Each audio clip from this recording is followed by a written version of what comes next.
हरे कृष्णा।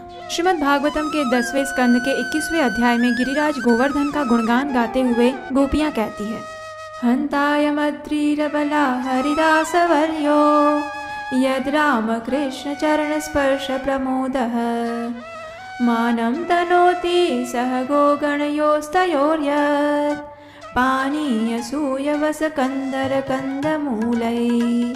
अर्थात हे सखियों, भगवान हरि के सब भक्तों में ये गोवर्धन पर्वत सर्वश्रेष्ठ है। ये पर्वत कृष्ण, बलराम, उनके मित्रों तथा गायों की सभी आवश्यकताओं की पूर्ति करता है। ये उन्हें पीने के लिए पानी, खाने के लिए हरी घास, ठहरने के लिए गुफाएं, फल फूल तथा सब्जियां देता है। इस प्रकार ये पर्वत हर प्रकार से भगवान की सेवा करता है। श्री कृष्ण और बलराम के चरण कमलों के स्पर्श से गोवर्धन अत्यंत हर्षित है, जिसका महिमा गान भगवान की सर्वोच्च भक्त गोपीगण कर रहे हैं। ऐसे गिरिराज गोवर्धन की पूजा आराधना का अवसर यानी गोवर्धन पूजा, ये वही दिन है जब भगवान श्री कृष्ण ने गोवर्धन पर्वत को अपने सिर पर धारण किया था और वृंदावन वासियों की इंद्र के क्रोध से रक्षा की थी। कार्तिक मास के शुक्ल पक्ष की प्रतिपदा के दिन को गोवर्धन पूजा के नाम से जाना जाता है। इस दिन से गुजराती नव वर्ष की शुरुआत भी होती है। गोवर्धन पूजा के विशेष अवसर पर भगवान को अनेक व्यंजनों से बना विशाल अन्नकूट भोग लगाया जाता है। तो चलिए अब हम देखते हैं कि स्कंद पुराण में बताए गए अनुसार इस दिन गोवर्धन की पूजा कैसे करनी चाहिए। सर्वप्रथम गोवर्धन पूजा के दिन प्रातः ब्रह्म मुहूर्त में उठ जाना चाहिए। इस दिन तिल का तेल लगाकर स्नान करने की महिमा बताई गई है। इस दिन जो भी व्यक्ति तैल स्नान इत्यादि से पूजन करते हैं, उनकी वो सारी क्रियाएं अक्षय हो जाती है। लेकिन यहाँ पर ध्यान रहे कि अगर गोवर्धन पूजा का दिन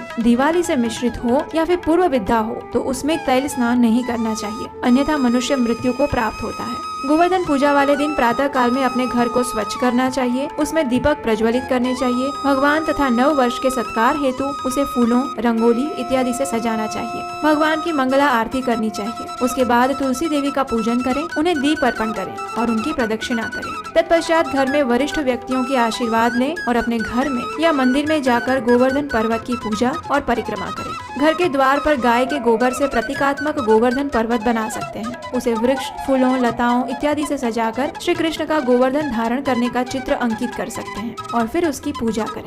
तत्पश्चात गायों की पूजा करें, उन्हें वस्त्र अलंकार से विभूषित करें और उनकी भी प्रदक्षिणा करें। इस दिन गायों से दूहने का या बोझ ढोने का कार्य नहीं लेना चाहिए। गोवर्धन पूजा के समय इस मंत्र का उच्चारण कर सकते हैं, गोवर्धन धराधार गोकुल त्राणकारक विष्णु बाहो कृतोच्चाय गवां कोटि प्रदो भव या लक्ष्मीर्लोकपालानां धेनोरूपेण संस्थिता द्रुतं वहति यज्ञार्थे मम पापं व्यपोहतु अग्रतः सन्तु मे गावो मे सन्तु पृष्ठतः गावो मे हृदये सन्तु गवां मध्ये वसाम्यहम्।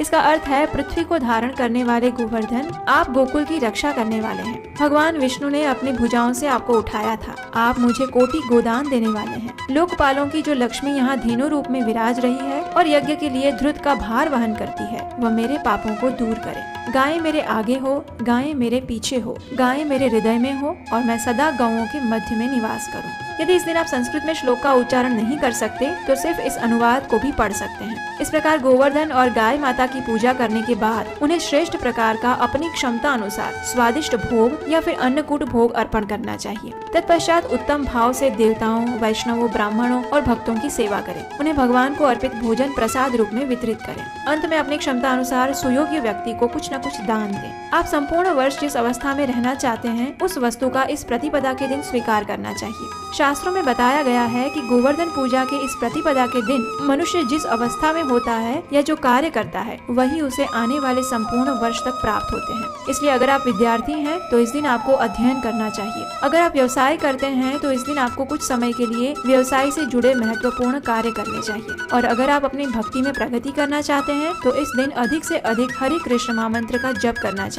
श्रीमद् भागवतम का पठन और श्रवण करना चाहिए। गोवर्धन धारण की भगवान की लीला को पढ़ना या सुनना चाहिए। इसकी कथा हम आपके लिए कल लेकर आएंगे। कार्तिक शुक्ल प्रतिपदा की इस तिथि को वैष्णवी कहा गया है, इसलिए इस दिन को यदि आप उत्सव के रूप में आनंद पूर्वक मनाते हैं तो संपूर्ण वर्ष आपको हर्ष और आनंद प्रदान करता है। इसलिए इस दिन किसी भी प्रकार के कलह, निरर्थक चर्चा, अन्यों की निंदा, झगड़ा, क्रोध, अधिक मात्रा में सोना इत्यादि से बचकर रहना चाहिए। भक्तिपूर्ण रूप से परम भगवान श्री कृष्ण और उनके भक्तों की तथा गायों की सेवा करके इस गोवर्धन पूजा का उत्सव मनाना चाहिए। इस दिन यदि आपके लिए संभव है तो आप गोवर्धन पर्वत की परिक्रमा भी कर सकते हैं। तो इस प्रकार आप गोवर्धन पूजा का उत्सव अपने परिवार के साथ मना सकते हैं। क्या इस वीडियो से आपको गोवर्धन